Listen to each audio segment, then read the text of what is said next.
और आइए नजर डाल लेते हैं कुछ और खबरों पर विस्तार से। दिल्ली के मुख्यमंत्री अरविंद केजरीवाल 15 अप्रैल तक न्यायिक हिरासत में भेज दिए गए हैं। उनकी गिरफ्तारी के खिलाफ दायर याचिका पर आज दिल्ली हाई कोर्ट जो है वो सुनवाई करेगा और इससे पहले मंगलवार को ईडी ने कोर्ट में जवाब दाखिल कर दिया।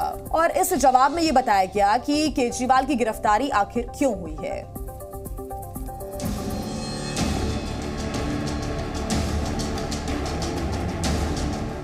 दिल्ली शराब नीति घोटाला आम आदमी पार्टी के लिए जी का जंजाल बनता जा रहा है। पार्टी की टॉप लीडरशिप सलाखों के पीछे है। ऐसे में पार्टी के भविष्य पर भी सवाल उठने लगे हैं। हालांकि अरविंद केजरीवाल की गिरफ्तारी के खिलाफ पार्टी लगातार आवाज उठा रही है और कोर्ट में भी चुनौती दी जा रही है। केजरीवाल की याचिकाओं पर आज दिल्ली हाईकोर्ट में सुनवाई होगी।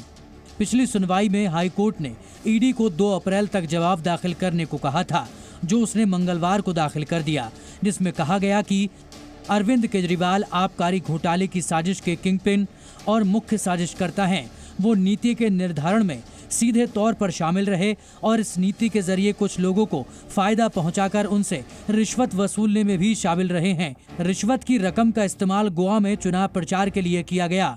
इस बात के पुख्ता सबूत हैं कि हवाला के जरिए साउथ ग्रुप से जुड़े हुए लोगों ने आपको गोवा में चुनाव अभियान के लिए 45 करोड़ रुपए दिए। आप कार्यकर्ताओं के वेंडर्स, सर्वे वॉलंटियर और विधानसभा प्रबंधकों को गोवा में नगद भुगतान किए जाने के सबूत हैं।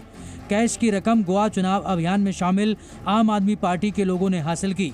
इसके अलावा प्रोसीड्स ऑफ क्राइम के लेन देन और इस्तेमाल में उनकी भूमिका को दिखाने के लिए पर्याप्त सबूत हैं। ईडी के हलफनामे पर आम आदमी पार्टी ने कड़ी प्रतिक्रिया दी है और जांच एजेंसी पर झूठ बोलने का आरोप लगाया।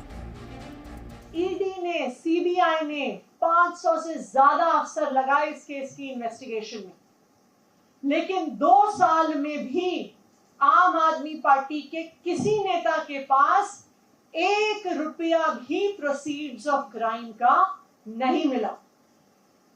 तो आज जब कोर्ट में पूछा गया कि पैसा कहां है, मनी ट्रेल कहां है, प्रोसीड्स ऑफ क्राइम कहां है, तो ईडी का कोई जवाब नहीं था इस सवाल को लेकर। दिल्ली सरकार के अपने दावे और ईडी के अपने, लेकिन अगर ईडी के दावे सही हैं तो केजरीवाल की मुश्किलें हकीकत में बढ़ने वाली हैं। हालांकि इस बीच आम आदमी पार्टी को थोड़ी राहत भी मिली है।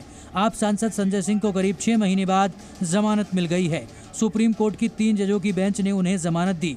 हालांकि सर्वोच्च अदालत ने कहा कि जमानत की शर्तें ट्रायल कोर्ट तय करेगी।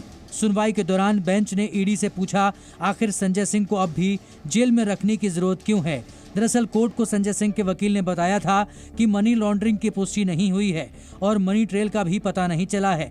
इसके बावजूद संजय सिंह 6 महीने से जेल में हैं। ऐसे में उन्हें जमानत मिलनी चाहिए।